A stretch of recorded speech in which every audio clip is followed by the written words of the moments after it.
Alive again. What on earth is it? Hey everybody, what's going on? Today I'm talking to Dr. Nilesh, and he is an amazing man. He's actually a medical doctor and he is a high performance coach. And today what we're doing is we are talking about the confidence hormone. What is it? Is there a confidence hormone? What is that all about? Trey, what's good, my man? Chloe, Megan, Kevin, yo.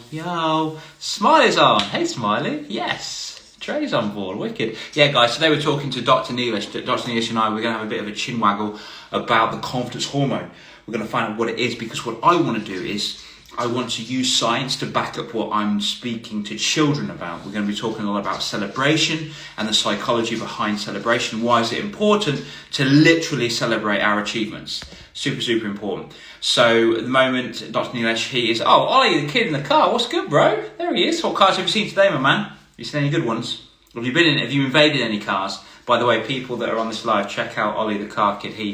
He's a nightmare. He just floats around London and he just jumps in people's cars. He's the worst. I'm only joking. He's a legend. Okay, cool. Let's get this guy on. Dr. Nilesh, there he is. Come on, I'm ready for him. Ready for him. Come on, bro. 3, 2, 1, bang. I'm too early. I always do that. It's always too early. Damn. Nilesh, where are you, bro? You're leaving me hanging. Let me just wave to you. There he is. There's my guy. Yes. Talk to me. Great to see you. Great to see you. Thanks for having me. Yeah, I'm good. I just am fiddling with little mics, but the mics I've got cut the sound, so I'm just rolling with the iPhone mic, so I know that's cool. Mate, I love that, and I love your plants in the background as well, dude. Do you like my tree? That is beautiful. That's very beautiful. I painted it myself. I'm not just a pretty face. Did you actually paint that yourself? That's fantastic. Absolutely not.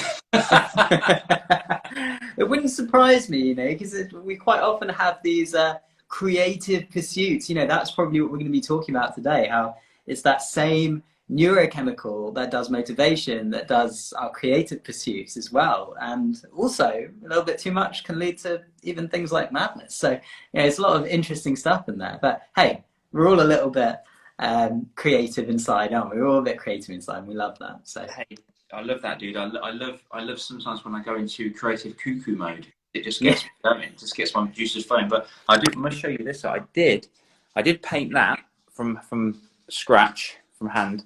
That is the world. So I feel as if I didn't paint that, but I did paint that from freehand. So that was a lot of fun for me. But anyway, yeah, let's talk about this. So obviously, Dr. Nilesh, you know full well what I do. I coach kids, confidence, motivation, inspiration. What we want to do today, we really want to discuss is there a hormone behind confidence, and also what is the psychology behind celebration. Before we do that, what I'd love to do is give you some flowers, bro, because I've seen your work. The way you deliver your videos on Instagram is absolutely insane. It's absolutely amazing. You are a medical doctor. You're also a high performance coach, and what you're doing right now is helping compassionate entrepreneurs, find their purpose, right? And I think that's so inspiring, because when I first started my journey of entrepreneurship, I felt lost. I felt alone. I felt scared. I felt like I wanted to give up hundreds of times. So there needs to be people like you, bro. So give yourself a little bit of an introduction, if that's okay. Thank you, guys. Wow, it's such a pleasure to be here, and it's just great. I can see a few people like Duzcore and Anna Trader and Bansu. I see you guys. I see every one of you.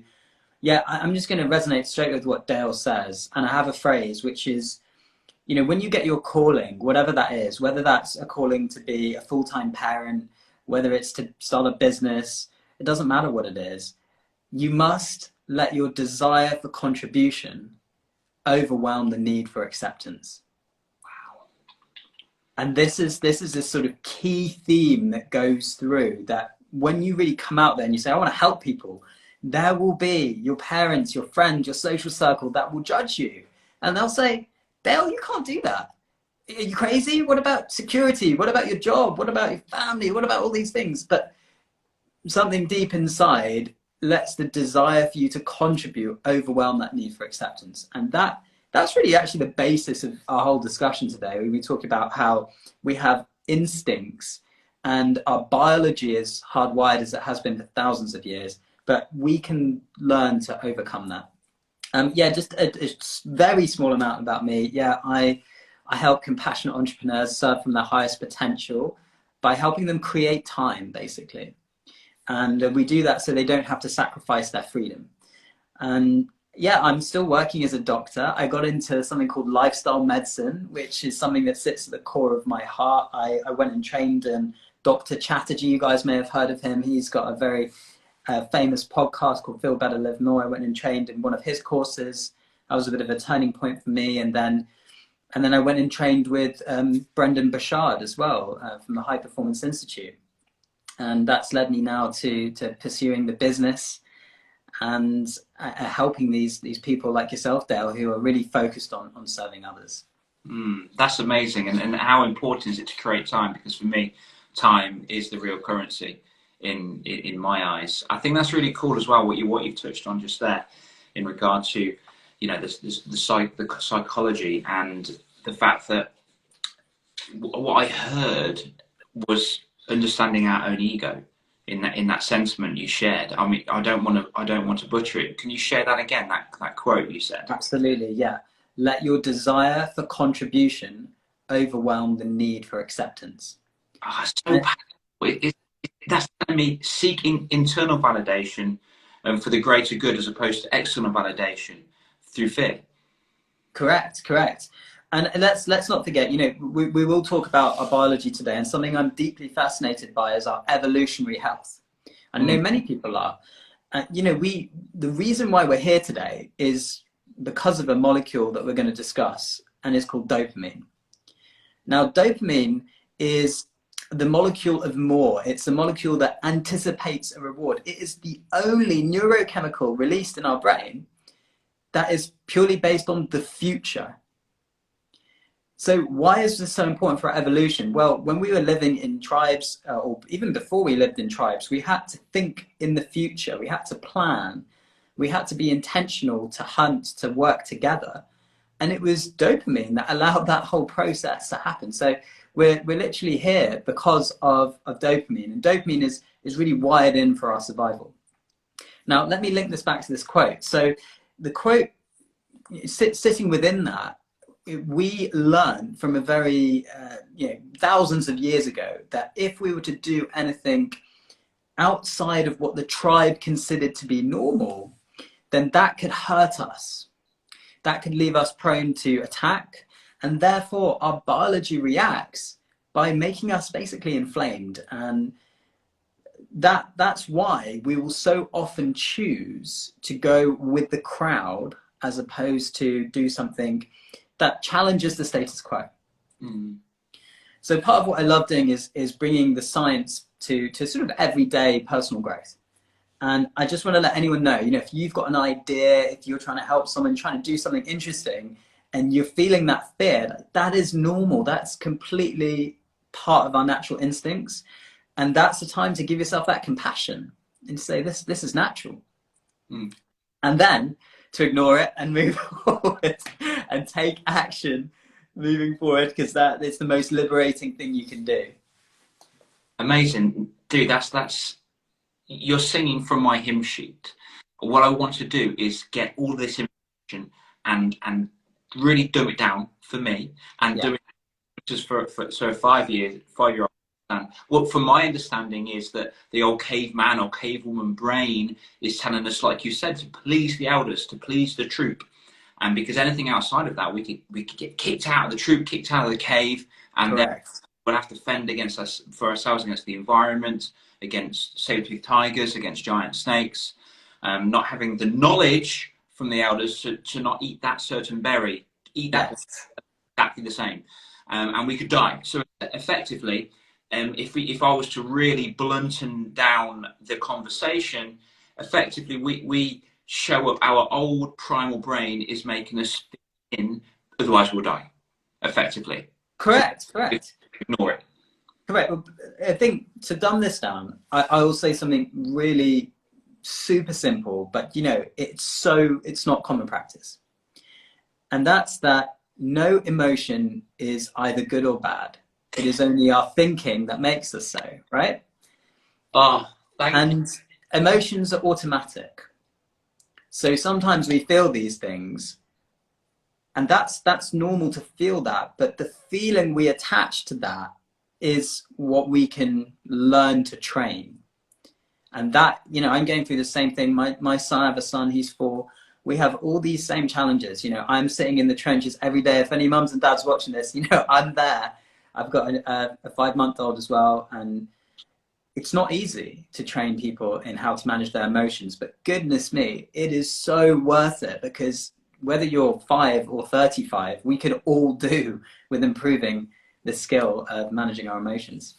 Yeah, I completely agree, because effectively if we do not have an awareness of the way that we are emotional, and I love what you said, it's not negative or positive, it's just a piece of information that we're getting from our environment that something's not quite right. So our psychology, our behaviours, our physiology, sorry, is reacting in this way. I think that was absolutely crucial that you said that just there. So let's dig a little bit deeper. I really want to find out more information about this, because I was genuinely excited when I first saw you at the event. Where was it? The EMC Einstein. Yeah. I was just swept off my feet. We were having lunch together. I was like, who is this man? This just all of his own knowledge onto thou. I felt that way too, Dale. You know, I was noticing how just charismatic you were, basically, and I completely vibe with you on that. I think we're very much on the same page. Yeah, we want to talk about celebration, and this is something that, you know. So I work as a coach. I work as a doctor. You know, I get the chance to work with such an amazing range of people. Everyone from your well-established entrepreneurs with multi-million-pound businesses to people who are just starting their business as well.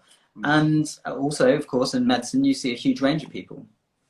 Yeah, I'd say the number one problem that people have, like full stop, I'm not even going to specify the kind of type of problem. The number one problem I think most of us suffer with is self-judgment. And, you know, hands up, just drop us something in the chat if you suffer with judging yourself. You know, I do. I can be completely honest. We all do, right? You can not do that. And that's a natural instinct that keeps us safe. So let me explain why celebration is so incredibly important. And this has come from research. Right now we're on Instagram, guys. The guy who made Instagram is called Dr. BJ Fogg, Professor BJ Fogg. He ran a behavioral science class at Stanford University, and he trained the guys who are making the app we're on right now. And he really spoke about the importance of celebration to wire in a behavior. So when we do something that we want to do more of, this molecule dopamine is absolutely essential. And dopamine comes from that anticipation of a reward. Therefore, when we celebrate, we release more of that dopamine. It wires in that habit. It lets our body know this is the right thing for us to do. And also, in that moment when we're celebrating, we are not judging ourselves, which is just a win-win-win. It's a fantastic situation. Yeah. Well, this is really, really interesting, because this probably defines behaviour in its entirety. If we look at this is going to sound really, really horrible, but youths on the street, and if one smaller boy that wants to get in with the in crowd, the group of the kids that hang around on the street or whatever, he does something silly or does something that's funny, which could be at the detriment of the community, the other boys will laugh and find that hilarious, and that is in turn a celebration, which will obviously, like you've just said, produce dopamine, which will reinforce that for the future behaviours as it goes. Correct. Correct. Which is more important, or which has the greater effect, the self-celebration or celebration from people we're trying to impress? What does it matter? Oh, that's a fantastic one. I think we all know the immense. Okay, if I was going to say how you engage with any habit, like the two most powerful things for any habit is social group. Yeah. So, you know, if you want to become better at running, you know, you join a running club, you're going to be forced through that social pressure. And environment, you know, what you actually see around you. If your running shoes are by the door, if you've made sure that you're listening to things every day about running, these two things are very, very powerful. So yeah, I think the self-celebration is amazingly important, simply because we spend the most amount of time with ourselves. I do think that. However, you know, if you want to stick with a habit, social group is huge. And this is why positive peer group, this is why having a group of people around you that are, you know, cheering you on, that are celebrating you. You know, I make it a point, right? I mentioned about creators, people who are trying to serve, trying to do good. I make it a point that if I see people putting work out there, I celebrate them. Because I know even just to write one quote on Instagram, you have to overcome that kind of judgment of what people think. Is it going to be okay? So yeah, celebration is very, very important. Let me talk about one other psychological theory, which is really, really important to understand why celebrating people and why positivity is so important in growth, in personal growth, in habits. And it's by this scientist called Barbara Fredrickson. And she's one of the she's one of the pioneers of positive psychology. And it's called the broaden and build theory. Okay? So we kind of have, if you like to think of it, as sort of two modes in our nervous system. One is a focus, okay? We kind of narrow everything down. We literally can't see as much. We focus, we're hunting. Sympathetic nervous system, that's called, right?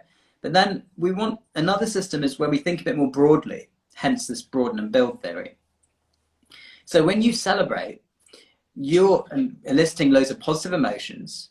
And as a result, you're going to be able to be better at problem solving, make faster decisions, be more intuitive. And it's building your body's resources to cope with the challenges that are going to come later. Because you know what they say, right? People who have amazing successes, it's not that they didn't have any challenges, it's that they kept moving on through those challenges. So, just to summarize, celebration is important because it will also open your minds and keep you resilient on the journey. Wow. I love this. By the way, people that have just joined us that are part of my audience, please check out Dr. Neelesh's Instagram, because the way you talk on your videos is like you're talking now. It's so articulate and you make stand. I love that. So in regard to celebration then, we need to do that because it will positively reinforce a future positive outcome. This is why it's important to have a very positive peer group, as it were. Otherwise, you know, disaster will happen, let's say. So how would you... I really want to dig into the confidence hormone, because when I met you at EMC, I came back and I celebrated children when they did something really cool, like a physical feat, their psychology, in regard to doing something that's scary, and then they did it, and I celebrate them, and I go nuts. And some of them, not all of them, some of them think, that was a bit of a weirdo. Why is it really over? What's the difference? I've made sure that I've done that. Literally every single client I've had, no matter what age, from the lowest of 4, the highest is 60, to make sure I do that every single time. Amazing. So the purpose of me doing that is because I'm proud of them, and I didn't really know that it's boosting their future success. So as a parent, you've got an amazing new dad of a 5-month-old. Yeah. Let's say, for example, your child is now a 5-year-old.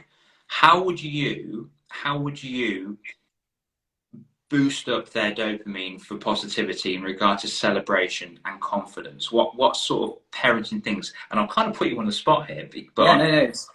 This is fantastic, because you know, actually I have a 4.5-year-old, and guys, my son is a huge reason as to why I've delved into all of this, because my son, he experiences and has experienced some challenges with his development, and you know, problems with his speech, eye contact, responsiveness, and I had to really delve deep into the mind and the brain to understand it. So yeah, the kind of things, okay, the first thing is very important, is first impressions count, guys. They really count. Our brain remembers things on two concepts based on primacy, i.e. the first time you see somebody, and recency, the last thing you say, which is why, you know, even with my coaching clients, the first thing I say to them is high energy. It's always celebrating them, celebrating the wins. And the last thing is always doing the same thing. It's very important. We often don't remember. Maya Angelou, fantastic quote. You know, you won't always remember what someone says, but you'll always remember how they made you feel. It's kind of a riff on that quote. So as soon as you see him, first thing in the morning is celebrating him for, oh, you slept well done, you slept in. I will usually notice some small things with that. If he comes home from school, if he's got a sticker, that's a vital time to celebrate the child. And then, of course, at the end of the day. Now, the other really important thing to mention here is if you are tired, frustrated, low in energy, burnt out, it's very hard to have the to be thinking creatively enough to even notice these little things.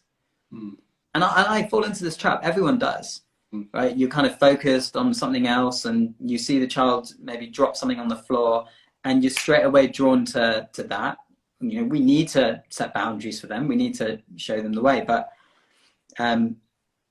we also need to spend about 5 times as much time focusing on what they're doing right compared to what they're not doing right. Catch them when they're good.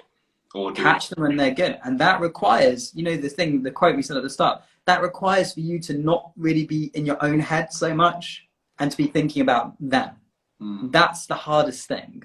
The more in our own heads we are, the less we're celebrating and being positive and caring for others.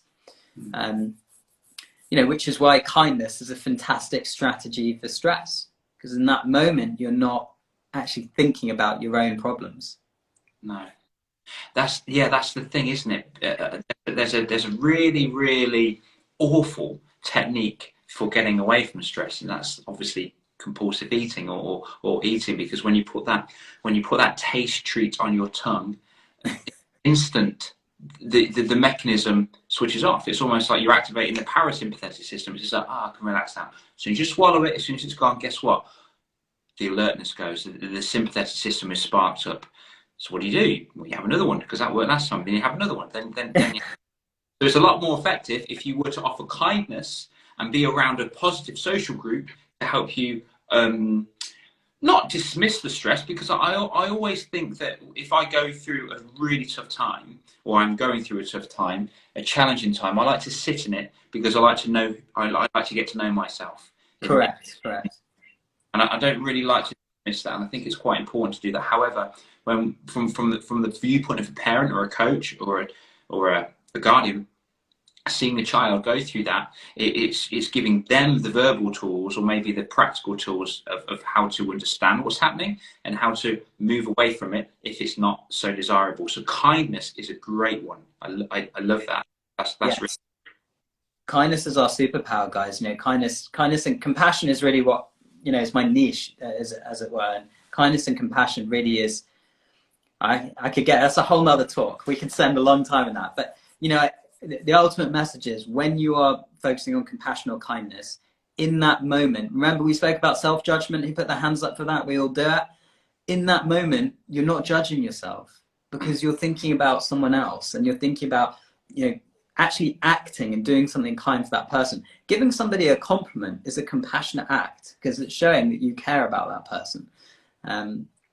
So yes, I think that is absolutely essential. And by the way, the 5-to-1 thing, this isn't a ratio I made up. This is from big pools of data. They've tested it in business. They've tested it in relationships, as in marriage relationships. And essentially, it's because our mind is like Teflon for positivity, non-stick, and Velcro for negativity. Okay, this is why.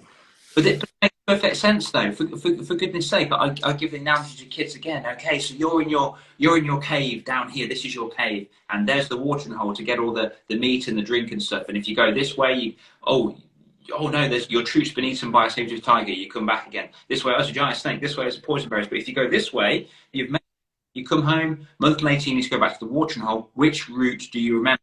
Oh, the route to get there. Well. Maybe, but if you made a mistake and you were to go on to any other routes, what would happen? Well, we may die. Exactly. So the brain locks in, like you've said, the Velcro. Correct. Because that's going to help us survive and keep us on this planet, as opposed to positive things, which is neither here or there, according to the... I mean, the brain is amazing. It's so great, but it's so dumb at the same time if we haven't trained it. The alarm systems go off depending on anything. So, for example, it's like the smoke alarm. It's like a smoke alarm. Yes, it is. It is. Yeah. Go off if you burn the toast, but it will also go off if there's a raging fire to the same intensity. You'd be like, oh, there's a raging fire! Get out of the house! Ah! Yeah. But I also, love that. you burnt the toast, you bloody idiot! Get out of the house! Ah! That's what I'm do. Like, I expect the brain to react like that if we're in the middle of the M6 and we're running across the road or there's a bear chasing us, but not so much if we're putting a hand up in class, scared of giving the right answer in case all the other peers laugh at us. Or the fact that for me, one of my massive fear, I didn't share this with you actually, Nilesh, my massive fear was to release a book. It's just here, my massive fear, I'm not plugging, but to release. Amazing. Because I hate language, but I'm dyslexic, and I was very scared of judging. And do you know who the worst person is that was judging me? Amazing. I mean, guys, give Dale some love, because that is phenomenal. Like, to write, I was saying, I have massive respect for anyone who's even putting quotes up on Instagram. But when you're writing a book, like, that is part of your consciousness. It's there forever. Your grandchildren, their great-grandchildren, people can access that and think, what was Dale thinking back then? It's a very, very special thing. And, I pay you massive props for that. I'm celebrating you so you can write another one. Well, I only told you because I want you to celebrate me and I want more dopamine. So Amazing. I love it. Now, I'm gonna ask you a question, Dale, because you've spoken so beautifully, and I very much appreciate you inviting me on. You were talking about how you celebrate the kids. What would you say is the main challenge or objection to you doing that? Because I think we've got to talk about the elephant in the room. We are Brits, and I'm here talking about positivity, and people sometimes have called me a bit American, for celebrating and doing the positivity thing. So what do you think is the objection to it? Well, again, this could be learned behaviours of peer groups, religion, culture, society over here in England, and parents. It may be almost, I don't deserve it, or get less. I don't need that celebration. Yes. I have too much celebration because that's arrogant. And I do this. I've got this meter, this like metric stick for children, and I say to them, well, this is you. This is somebody else, Billy, I don't know. So, Rachel, you could be really proud of the fact you had a really good kick and you scored a goal and you celebrated yourself and you went nuts. You went, yeah, amazing. I'm so proud of you. So, let's go. So, this is like super not confident. This is like, I know, shy is the opposite of confidence, but super shy, let's say. And it goes at the start. So, a little bit confident, getting there confident, neutral, confident, super confident, overconfident, arrogant, really narcissistic, let's say. And I say, well, your level is relative to you. Your level of confidence could be somebody else's level of arrogance. Yeah. Because they've got a different level to you. And that's okay. Yes. And that's okay. Now, if they do bring you down for celebrating your goal, depending on how you celebrate it, I believe if you do nothing but lift yourself, that is pure. If you lift yourself and say, you're garbage, you're rubbish, and pull others down, that's probably not the right thing to do, because you're not being kind, you're hurting other people's feelings, it's not very respectful, in fact, it's very insecure if you were to do that. So if your celebration or your confidence regime was to boost you up and lift those with you, because all ships rise in a tide, don't they? So as long as you boost the people up, then it's pure and it works and it's beautiful. Well done to you. That's great. And if somebody else sees that and says, "Oh God, you're so arrogant. Oh my God, you're so arrogant. Why are you doing that?" Well, calm down, mate. You're not American or whatever. Yeah. That's their own insecurities reflecting, because I'm not sure if you're aware of this. It's kind of like a common conception in psychology. Perception is projection. Yeah. So project their insecurities out because. And deep down, I think there's an inner child that wants to be like that, that wants that complete, what's the word I'm looking for? Completely stripped of any self-consciousness of celebration. That's what. Freedom. They want the freedom. You're right. I think that's so beautifully described. I think that's the biggest objection that we all have. And, I think we all deep down inside, we do want to be free to just be ourselves.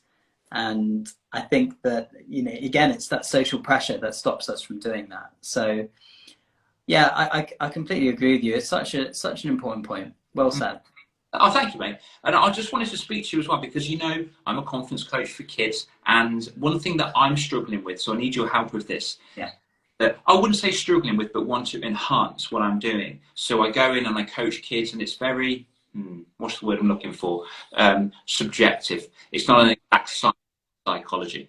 But what would be cool would be to help install a bit of security in a parent's mind to say, well, actually, the reason why we did this technique is because it increases confidence. Well, how do? Well, funny you should ask, because the dopamine and blah blah blah blah blah. So my question to you is, buddy, if you've managed to do any research in this area, would be a form of confidence boosting hormone. Is there a confidence hormone? Wait a second.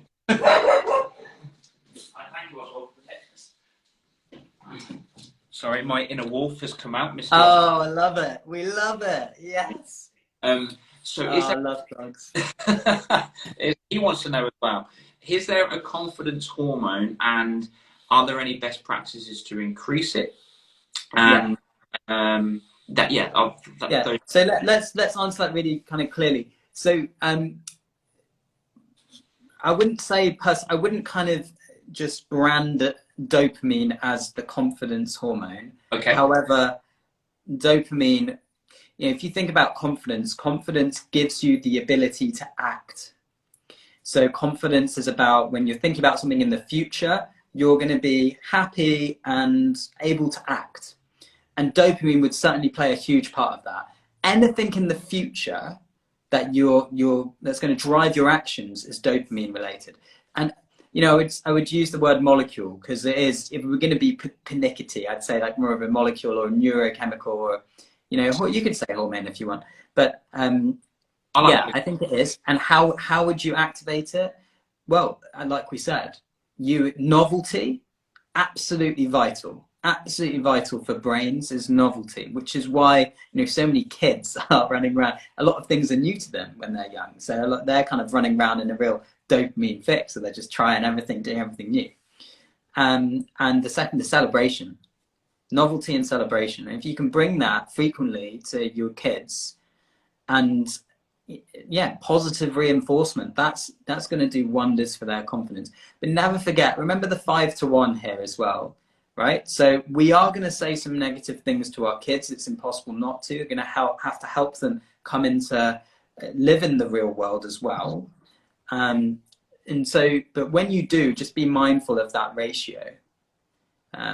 So, celebrate, novelty, 5-to-1. And when you said that as well, novelty, would curiosity be the same thing? Yeah, absolutely. Curiosity is key for learning. Curiosity is definitely something that, a lot of the scientists that discovered amazing things in their life, they just had this thirst for knowledge, and they were very, if you like, dopamine driven. They just had that insatiable thirst and need for knowledge. Yeah. So yes, I would agree with that. I should point to one other important caveat, which is that dopamine isn't only about this molecule of more, the anticipation of a reward, celebration. It's not just about that. It also, interestingly enough, controls our actions. So remember, we're talking about future planning. It can also help us say that's not such a good idea. It can help us strategize and do future plans. And the way it does this is by acting on a different area of the brain, which is why I wouldn't ever call dopamine like just a pure confidence hormone, because it depends where it acts in the brain. So yeah, when we're strategizing, we're saying actually that might not be such a good idea, we're planning, that's acting in the newest part of our brain, which is the prefrontal cortex. And that's the one that stops us from doing things that potentially could be a bit detrimental, shall we say. So just to confuse everyone, and this is the way science is, guys, this is the way it's like a hormone does one thing and it does another thing in another area. This, you kind of learn to embrace that and love it. But It's nuanced, and that's why we have these conversations, because it's not as simple as just this is the one thing you do and that's it. I hope Yeah. that helps. Yeah, I just want to add a bit of clarity as well. I love the fact that it's a molecule. I'm going to use that as well. And there's not just one dopamine. It's just not the confidence boosting hormone. It kind of adds to the development and secretion. From Development of confidence. That's it. Exactly. I would agree with that. Yeah. Yeah. Okay. Cool. Yeah. So that's very helpful. Thank you very much, buddy. Appreciate that. And with obviously the amount of research that you've done, you're a medical trained doctor. Um, is there? Do you have, from your own perspective, do you have any top tips for parents that have got, I'm going to say, a 4.5-year-old or a 5-year-old? Because I've been doing a lot of research recently where from 0 to 1 they rely on senses for that nurture, for that connection from parents. That's really cuddly and they smell and everything like that. From the basically the imprint phase from 0 to 7, where everything all happens. Apparently, over 70% of what a child learns in that phase from their parents is limiting, negative, and sabotaging. Oh, heartbreaking. I don't like saying that to parents. So, is there anything that maybe what you've experienced and what you've researched that can help parents help their child be more confident? Yes. Number one thing, and here I'm always going to start with this, is give yourself self-compassion. Perfect. Because your child is very responsive to your energy. And so when you come through the door after work, or when you've had a hard day and you're blaming yourself and you're negative, without knowing it, they will be picking up on that. And I know that nobody does this consciously. Nobody would consciously say anything negative themselves, blame themselves, etc. So it must start with you going on your personal growth journey. And this is why, by the way, I'm on this as well. Nobody is perfect. We all judge ourselves. The second thing to help with your kids' confidence, and like I said, I'm in this, guys, right now. So I'm not going to claim that I get this perfect every time, okay? I really don't. But the second thing is beginnings, the first impression, okay? What's the first thing you say to them first thing in the morning? I learned from an amazing parenting coach called Dr. Shafali. Guys, check her out. She's phenomenal. And she said, try saying, I missed you.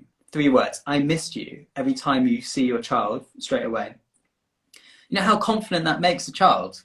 When the child feels missed, even when they've just slept and they've got up, or the child feels missed when they've been at nursery or at school, and you say, I miss you, just 3 words. Very, very, very simple, very powerful technique.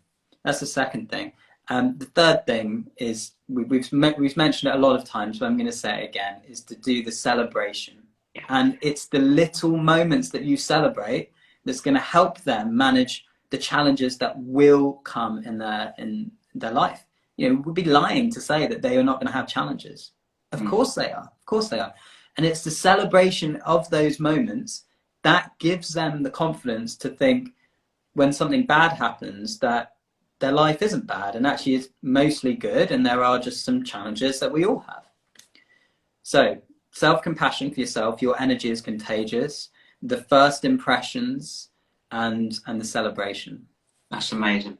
And do you think at what age can a parent be honest? I've just got a scenario just here, because every single parent's going to have this if they come in from work and have had a tough day. Congratulations on being a human. And their child's there. Are you fully aware of the it brings in? When it's awkward in the room. Yes. Those 2 people, they've had a row or they've done other stuff, and you can just tense the awkwardness. So when they come in, what I'm trying to find is a way for the child to understand what the parent is going through, because the child learns nothing from you. They absorb everything. So what I'm getting to is, can a parent sit their child down and say, hey, Jack, Dad's had a bit of a tough day today. This happened and it's made me feel a little bit sad, but I'm going to do this to get away from it. So if I'm grumpy, I'm really sorry, but I will always, I'm loving you will be non-stop forever, or whatever. Is there? Yeah, that's you. That Dale. That is. I just made that up. You don't need that. That is. You just gave the greatest lesson in self-compassion 101. I'm going to do the little kind of sciencey. Yes, please. Speak about it. So there's a professor in the States called Professor Kristen Neff. She's a big inspiration to my work, and she's the pioneer of self-compassion. And she has studied this and researched this very extensively, and it's 3 core components, which Dale just beautifully demonstrated in that little story there. The first is a mindful awareness of how you feel, okay? You bring awareness to how you feel. You don't push it away. You say, oh, yeah, I have felt a bit angry or frustrated or upset or annoyed today. And you actually sit with that, just like you mentioned earlier, Dale, for a few minutes. Okay, so mindful awareness is the first point. The second point, this is super powerful, guys. This is super powerful, the second point, which is common humanity, which states that, yes, I feel a bit angry, upset, or annoyed, but I'm not the only one who feels angry, upset, or annoyed. We all do. It's common humanity. We all feel these emotions. When you explain that to your child, that the child no longer feels like, oh, I'm the only one who gets angry, or I'm the only one who does. That is everything, okay? And then the third piece, which again Dale said, is self-kindness. Okay, now there's a lot going around on social media about self-kindness. Okay, self-kindness isn't just about doing what's good in the moment. Self-kindness about doing what's good from your best future self. So that is when, you know, you ask yourself the question, right now, what do I need? Maybe I need to go for a walk. Maybe I need time in nature. Maybe I need just a bit of space. And that's the difference between just, you know, choosing a quick fix to choosing something that's going to be best for you in the future.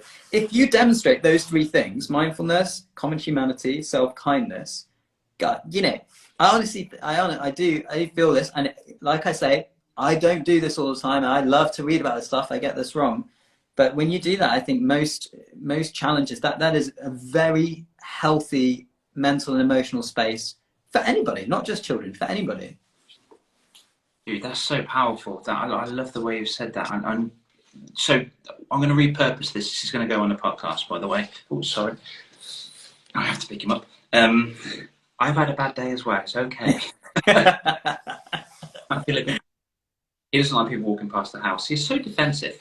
So for you, those 3 things you've said just there are absolutely phenomenal. I really wish I had someone taking notes to write them down so I can just refer to them like that, because it just absolutely baffles me. So what was the first one? Self-compassion. Yeah, so this is the 3 components of self-compassion. So mindfulness or mindful awareness of how you feel, sitting with it. Common humanity. We all feel negative emotions. Every single one of us. This is that's really important. Okay, and then the third bit is self-kindness. Is acting from your best self in the future. Yeah. Okay. Amazing. Absolutely amazing. Oh my gosh. Okay. On a roller coaster ride. Well, I'm going to take this moment in time to ask if you have got anything you want to offer the audience, buddy. Have you got any programs that's going on? Do you have a book? Is there anything that you want to share at all?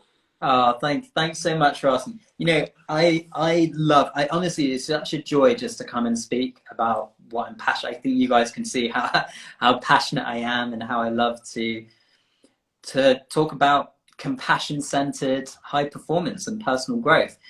If you guys are interested to find out more, I'd recommend that you just go to my blog, which is just believingrowth.uk. Just believingrowth.uk. I love putting videos out there every week. It's very much this. It's one take. I go just look at the camera and we just talk about personal growth and compassion and science. I will have a program coming out in the new year, so you just stay connected. I love to connect with people. And yeah, you know, if there's one message that I send to everybody, is that everybody has compassion in their hearts, and it's always worth it, no matter how old you are, no matter where you've been, where you are, where you're going, to train yourself for that. And believe in growth. Believe that you can just be a little bit better. That's all. That's amazing. And Megan's just put in the chat here. That's believe. No, believingrowth.uk. .uk, no co dot. It's just believingrowth.uk. You'll find it through my Instagram anyway if you can't type it in there. It's on everywhere. Where can people find you right now, dude? Yeah, so on my Instagram at Dr. Satguru, just Dr. Satguru, or my website's drsatguru.com. Yeah, get in touch, guys. I'd love to hear from you. And every time someone gets in touch, if you share what you're struggling with, what you find challenging, it just helps me learn a bit more and go deeper in research. So please do that, because it's always the best way to put content is based on people's challenges, right, Dale? So. And the last question, buddy, what I ask everybody is, if there was one sentence that you could install in every single human being's head in the entire planet to serve the world, what would it be? Yeah, great question. And it's got to be my why, which is to believe in growth. Believe in growth. Okay. And belief is the most important thing. If you can believe that you can be better, yeah, that you'll be able to take the actions and move forward and keep going. So believe in growth. Believe in growth. Dude, it's been absolutely such a privilege and honour speaking with you, buddy. We've gone it was only supposed to be half an hour. We've gone 15 minutes over, so please forgive me, mate. I hope you can. And I'm going to re-listen to this, and it's going to help out my clients. If there's been any coaches watching this, I know it's definitely going to help them. If we've got any young clients, and it's definitely 100% going to help out so many parents. So, dude, thank you for giving me your time. As we're all aware, dude, your time is so precious. It's the real currency. So, my friend, I thank you so much for being here today. It's been such a pleasure. Thank you so much, Dale. Take care of yourself. Have a powerful day, my friend. And this isn't going to be the last one, by the way. You're not escaping me. See you soon. Take care. Yeah, dude. Bye. Peace, mate. Bye. Buddy, thank you for listening and watching today's episode. I really appreciate all of you. Thank you for swinging down. This has been the Young Life Warrior podcast, and today we've been speaking to Dr. Nilesh, and we've been speaking about confidence, we've been speaking about self-compassion, we've been speaking about celebration, how important that is. I'm absolutely blown away by him. He's absolutely amazing. Now, what is going on in my world, in the world of kids? Well, what we've got going on is, if you live anywhere in England, hopefully in the middle where I live, near Rugby, we have a really powerful workshop. It's called the Young Social Media Influencer Workshop. It's going to be 4 hours. It's going to be on the 4th of December, and it's for Year 7 children, all kids aged between the ages of 11 to 14, and the idea of that is to help them grow on social media.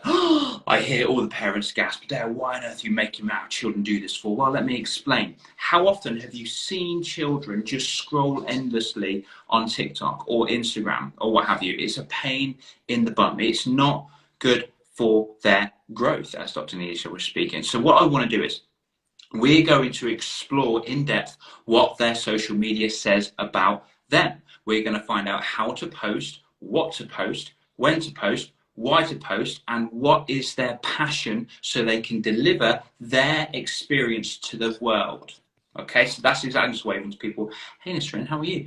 I'm just, I want children to be producers. I don't want them to be consumers. I want them to use their creative skills to impact the world. Imagine if your kid, if you're a parent watching this, if your kid was to put a smile on thousands of kids' faces all in one hit like that, and your kid there, your child, is not scrolling through Instagram, wasting 6 hours. I was coaching somebody the other day who said they were on TikTok for 6 hours. 6 hours.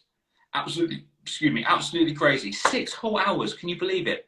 Oh my gosh. So instead of that, I want them to be the architect of their own experience on social media. I do not want anyone else to dictate what they do. I want them to be the legacy leaders in their life. So if you're interested, it's going to be in Rugby, in the Midlands area, near Birmingham, near Coventry, and we're going to be speaking about social media, the safety points, how to stand up for ourselves, how not to be cyberbullied, how to gain confidence on all social media platforms, and also how to, or what to deal with it if a stranger starts speaking with us online. and what are the correct steps to go through and act immediately. Very, very important. So if you're interested, just DM me the word Kid Coach in capitals and we'll get you rolling. We really will. And if anybody also wants to be a young life coach, I'm going through a new batch of training at some point in the near future. I've got a masterclass on the 24th of November, I believe. So if you want to drop in, just send me a DM saying Kid Coach. So at Social Kid, if you want to get your child involved in the social media influencer workshop, and that would be Kid Coach if you want to learn the psychology, the techniques of how to help children thrive on this planet if you're an adult. It would help if you've been a teacher, an educator, or a coach, so we can go through that process. Okay, cool, sweet. Well, I'm off now. I'm off, and Adam's just joined. Hey, bro, what's up, dude? Doozies. Peace out.